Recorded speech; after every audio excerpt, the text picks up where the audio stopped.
Saudara-saudara yang dikasihi Tuhan, hari ini kami memberitahukan temuan kami berdasarkan kajian selama beberapa tahun.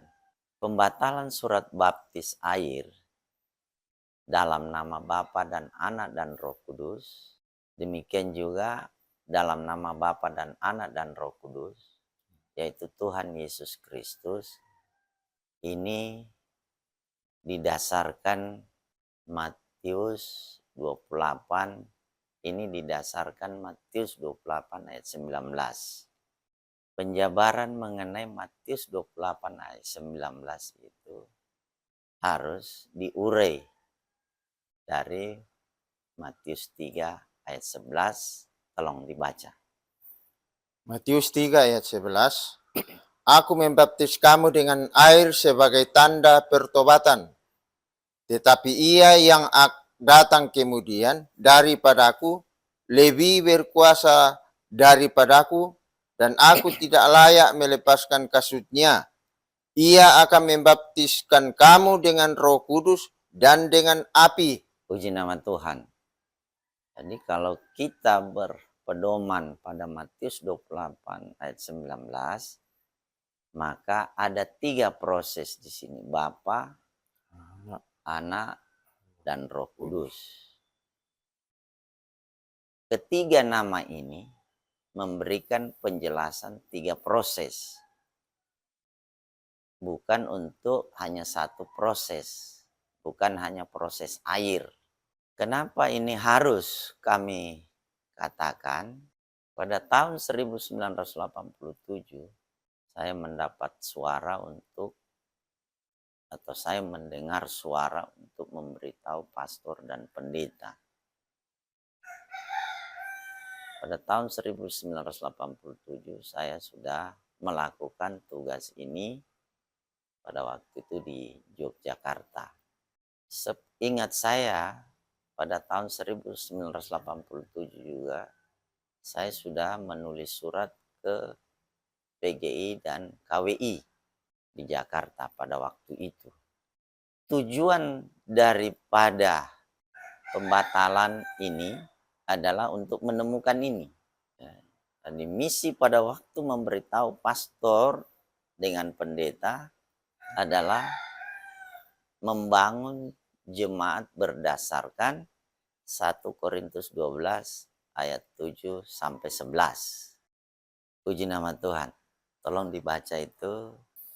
1 Korintus 12 ayat 7 sampai 11 bunyi firman Tuhan. Tetapi kepada tiap-tiap orang dikaruniakan penyataan roh untuk kepentingan bersama. Cukup, 1 dulu, ayat 7 dulu. Kemudian ayat 11.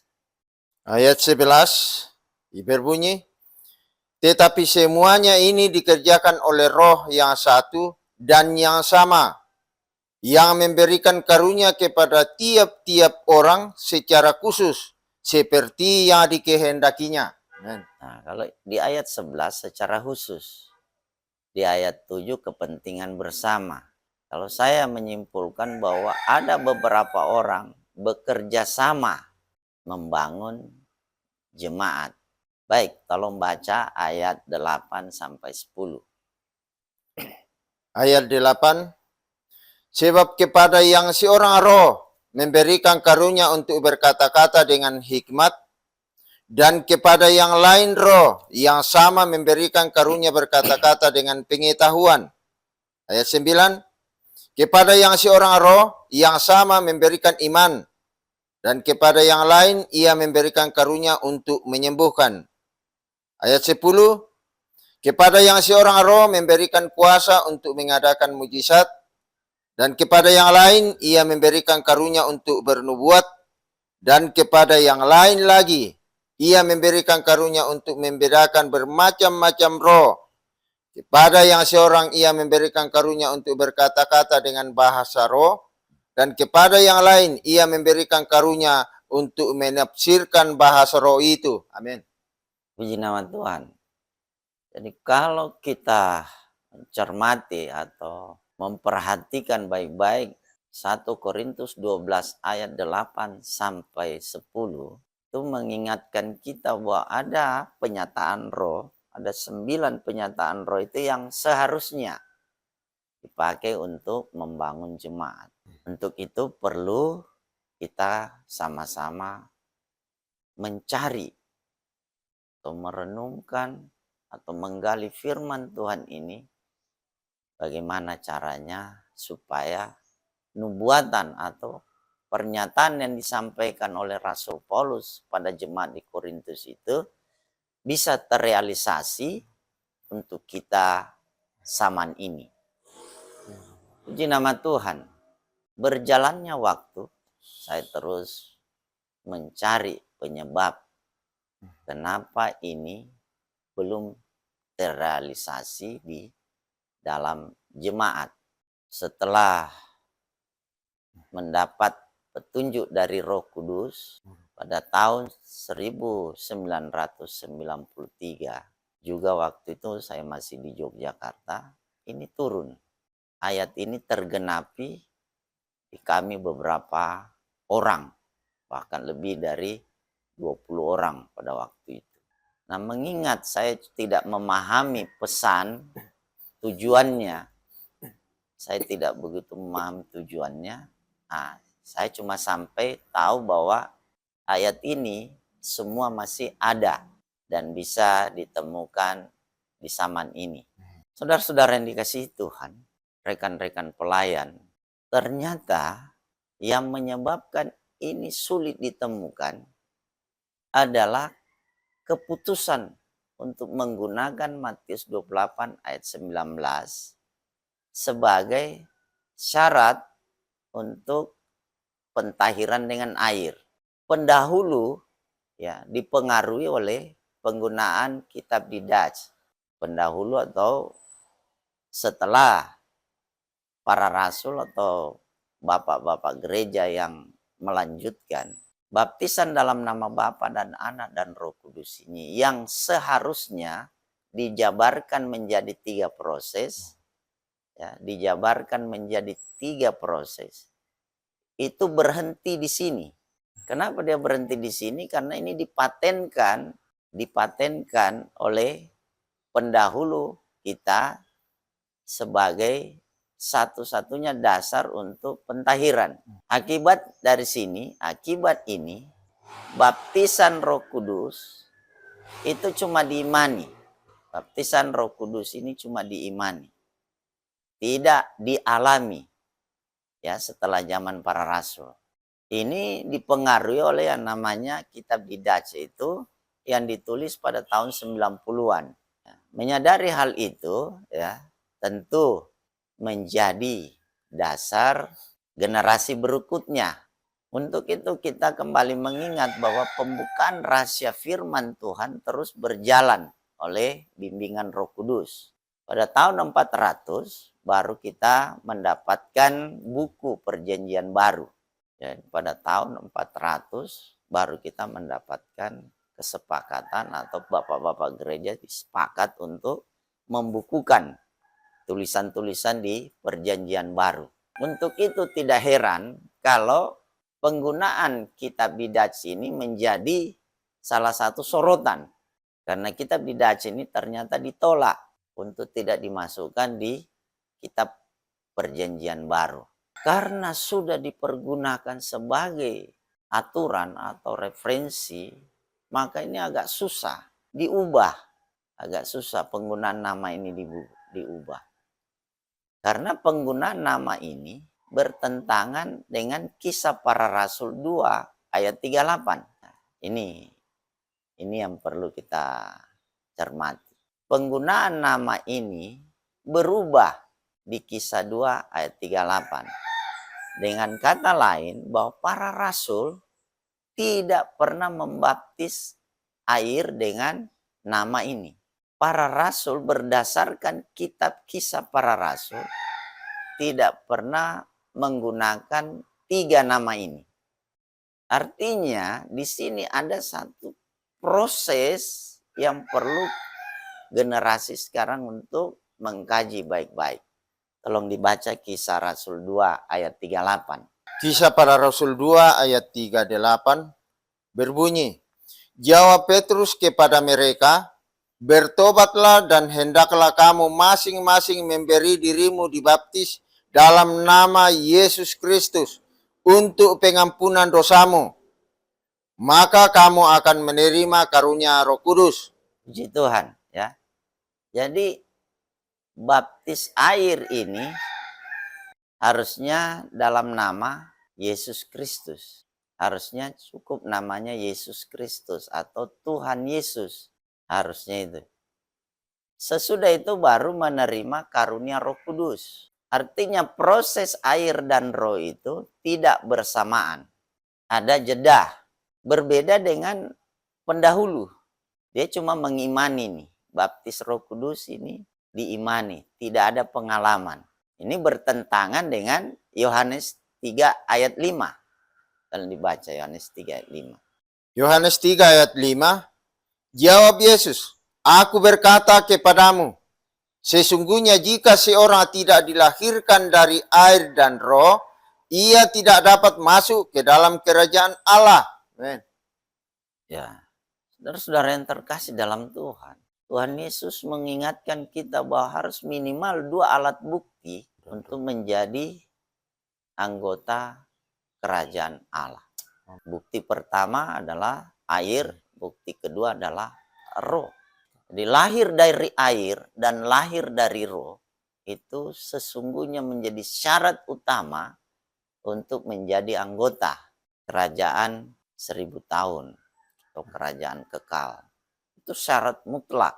Perdebatan mengenai air, ya, baptis air dan baptis roh sampai hari ini, itu karena dipengaruhi ini. Ini diimani, tidak ada pengalaman.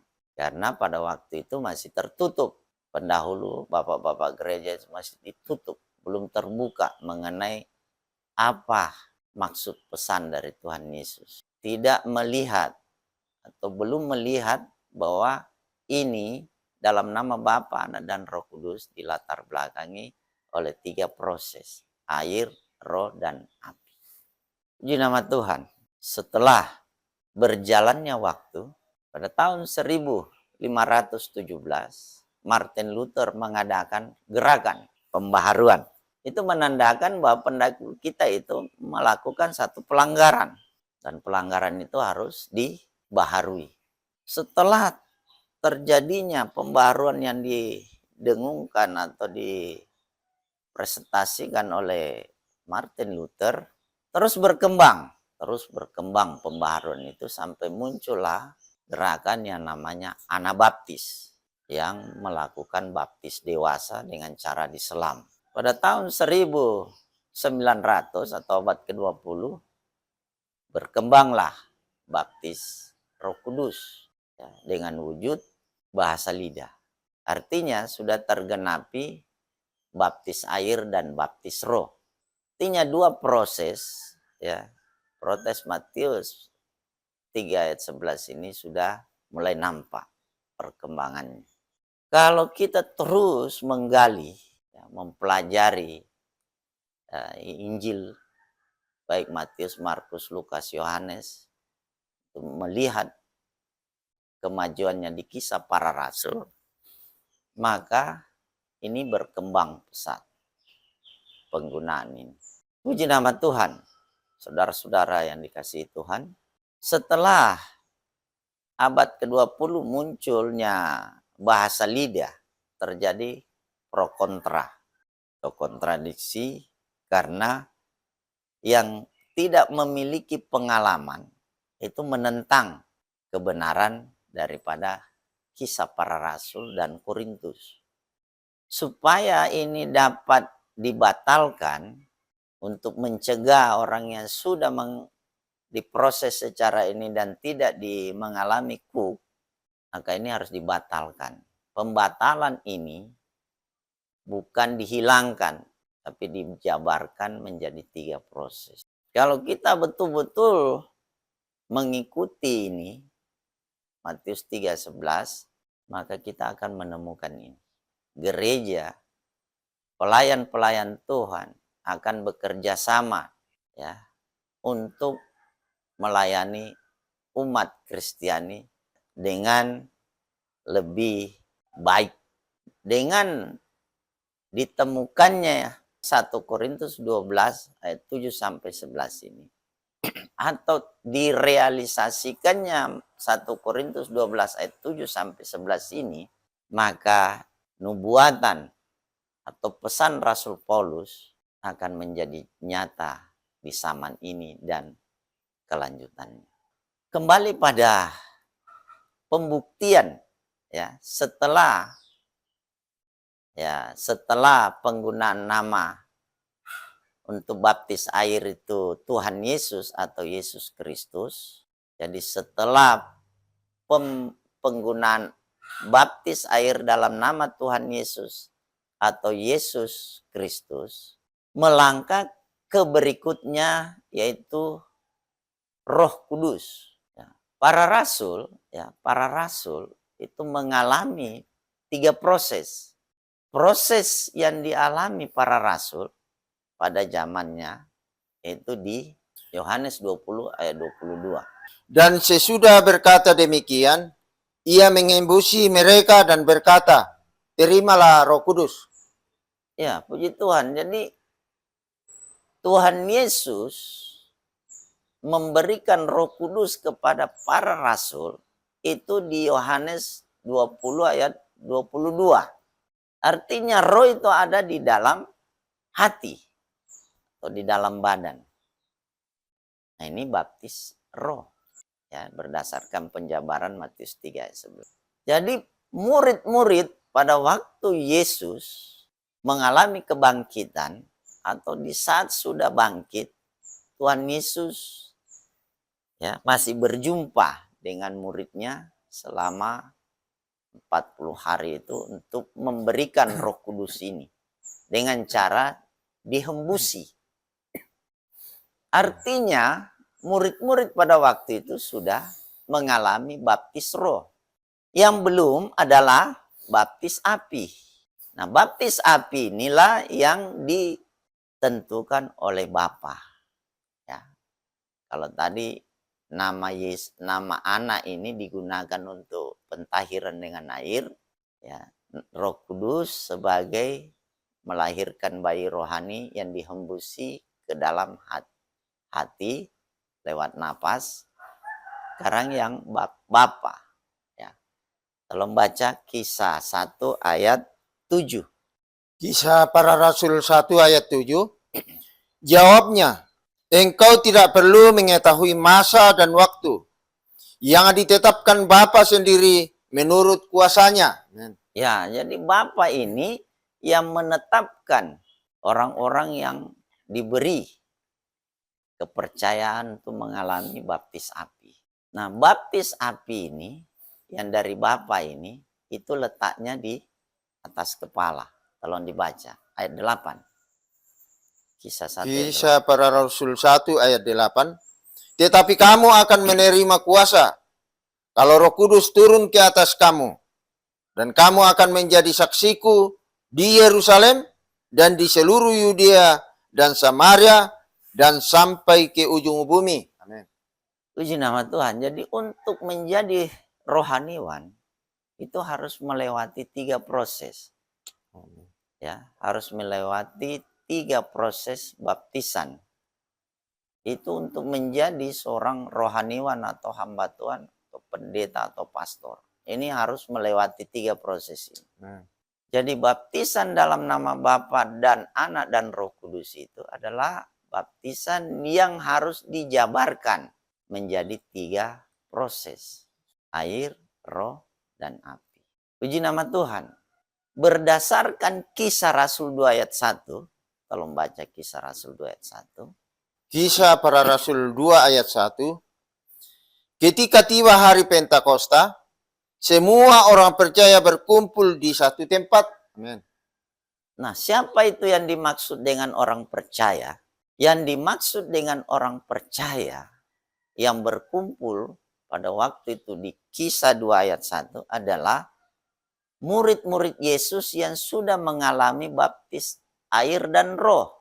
murid-murid Yesus yang sudah mengalami baptis air dan roh. Berdasarkan Yohanes 20 ayat 22. Puji Tuhan. Artinya di sini orang percaya itu akan mengalami baptisan api. Sering terjadi kesalahpahaman di sini. Di Kisah Rasul 2 ini banyak sekali terjadi kesalahpahaman. Kita bandingkan ayat 1 dengan ayat 5. Tolong baca. Kisah Rasul 2 ayat 5. Waktu itu di Yerusalem diam orang-orang Yahudi yang saleh dari segala bangsa di bawah kolong langit. Iya, jadi seolah-olah di sini pembaca tidak membedakan antara orang percaya dan orang saleh. Seolah-olah orang yang saleh pada waktu itu juga mengalami baptis Roh Kudus. Ya, saudara-saudara perlu paham di situ. Kita kembali juga membandingkan dengan ayat 13. Kisah Para Rasul 2 ayat 13. Tetapi orang lain menyindir. Mereka sedang mabuk oleh anggur manis. Amin. Ya, jadi kalau kita memperhatikan Kisah Rasul 2 ayat 1 sampai 13 itu, maka di situ ada 3 kelompok orang. Yang satu orang percaya, yang kedua orang saleh, yang ketiga orang yang menyindir atau mengejek. Jadi memang orang yang berbahasa roh itu seolah-olah itu adalah orang yang mabuk. Nah, pengejek-pengejek inilah yang kesulitan mengalami baptisan roh di hari-hari ini. Itu para pengejek itu susah sekali mengalami baptisan roh. Oh, haleluya. Ya, berbeda dengan orang percaya, orang saleh. Yang Kisah Rasul 2 ayat 5 itu berbeda. Kalau orang saleh itu sangat mudah menerima baptisan Roh Kudus. Makanya untuk melihat batasan kata saleh itu kita lihat di Kisah 10 ayat 2. Kisah Para Rasul 10 ayat 2. Ia saleh, ia serta seisi rumahnya takut akan Allah, dan ia memberi banyak sedekah kepada umat Yahudi dan senantiasa berdoa kepada Allah. Nah, ini ciri-cirinya orang yang saleh.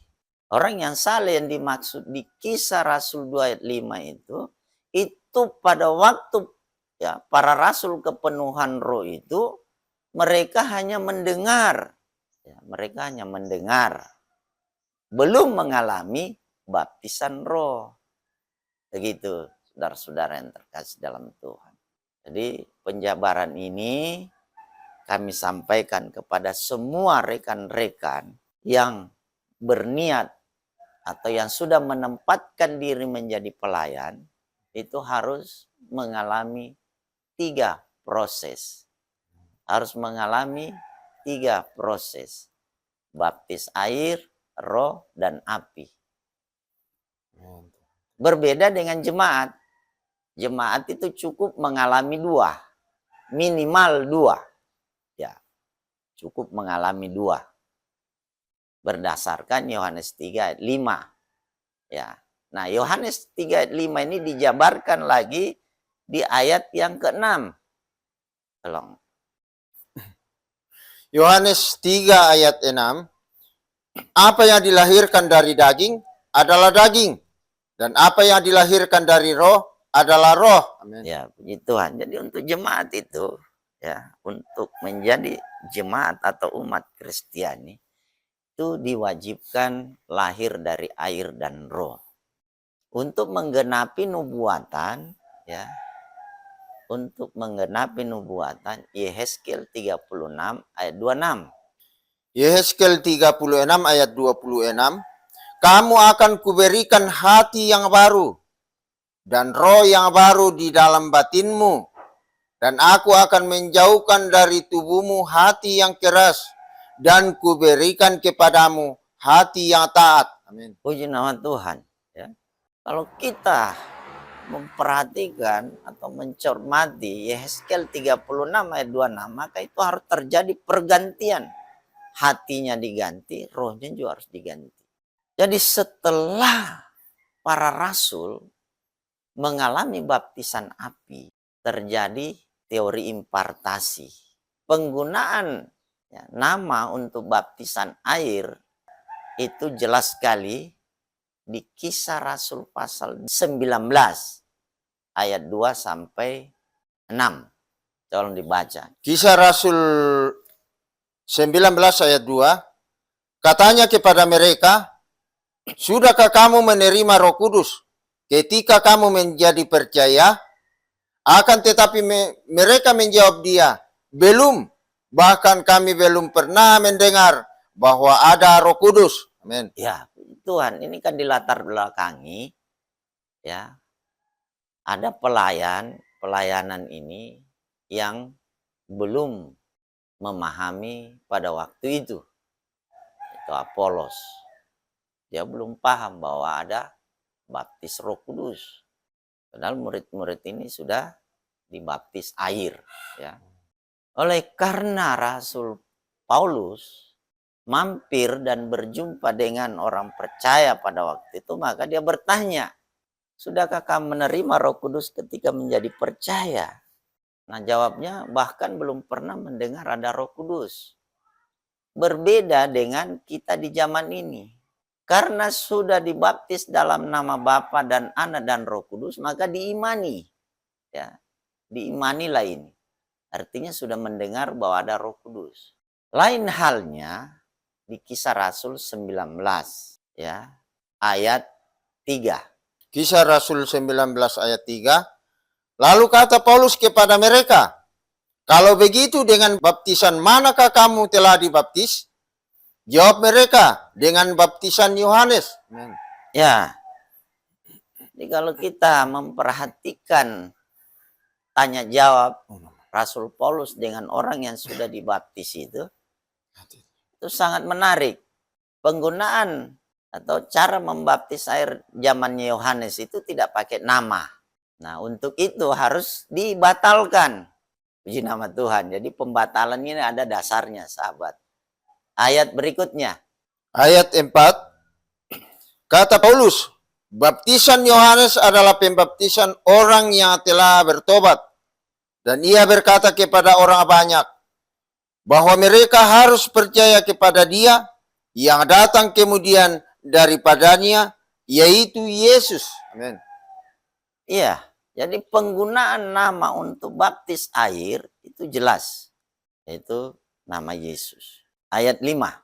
Ketika mereka mendengar hal itu, mereka memberi diri mereka dibaptis dalam nama Tuhan Yesus.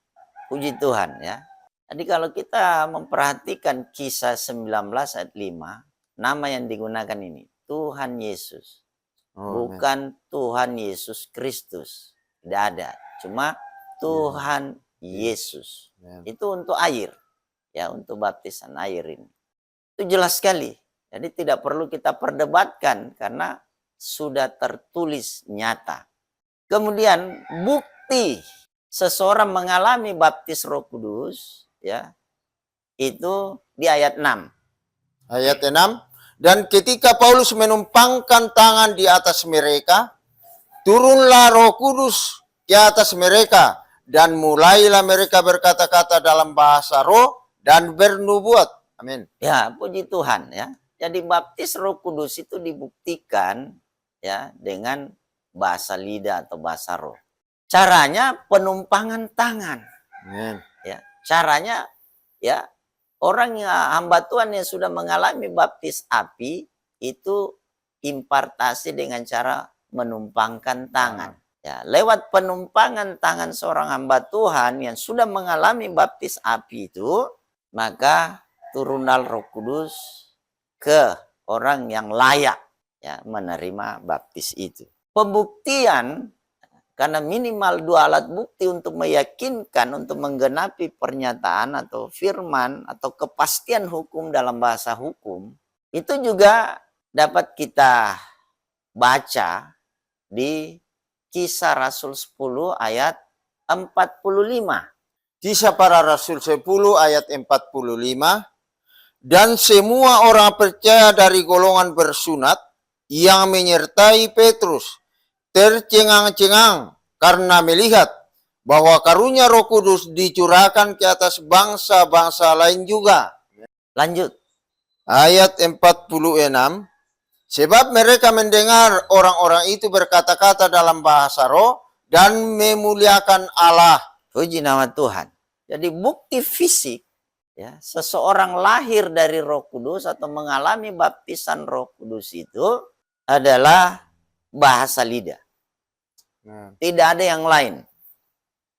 Dua alat bukti, baik kisah 10 maupun kisah 19 itu jelas. Nah, perbedaan kisah 19 dengan kisah Rasul 10 itu ada di ayat berikutnya. Ayat 47, bolehkah orang mencegah untuk membaptis orang-orang ini dengan air, sedangkan mereka telah menerima Roh Kudus sama seperti kita? Puji nama Tuhan, ya. Jadi kalau di kisah 19 tadi itu baptis air dulu dalam nama Tuhan Yesus, baru baptis Roh Kudus. Lain halnya di kisah 10. Ya, kisah 10 itu baptis Roh Kudus dulu, baru baptis air. Tolong ya, dibaca ayat berikutnya. Ayat 48, lalu ia menyuruh mereka dibaptis dalam nama Yesus Kristus. Kemudian mereka meminta Petrus supaya ia tinggal beberapa hari lagi bersama-sama dengan mereka. Amen. Puji Tuhan, ya. Ini Petrus menggunakan nama Yesus Kristus. Tapi Paulus menggunakan nama, coba diulangi kisah 19 ayat 5. Kisah Rasul 19 ayat 5, ketika mereka mendengar hal itu, mereka memberi diri mereka dibaptis dalam nama Tuhan Yesus. Iya, Rasul Paulus menggunakan ini, Tuhan Yesus. Rasul Petrus menggunakan nama Yesus Kristus.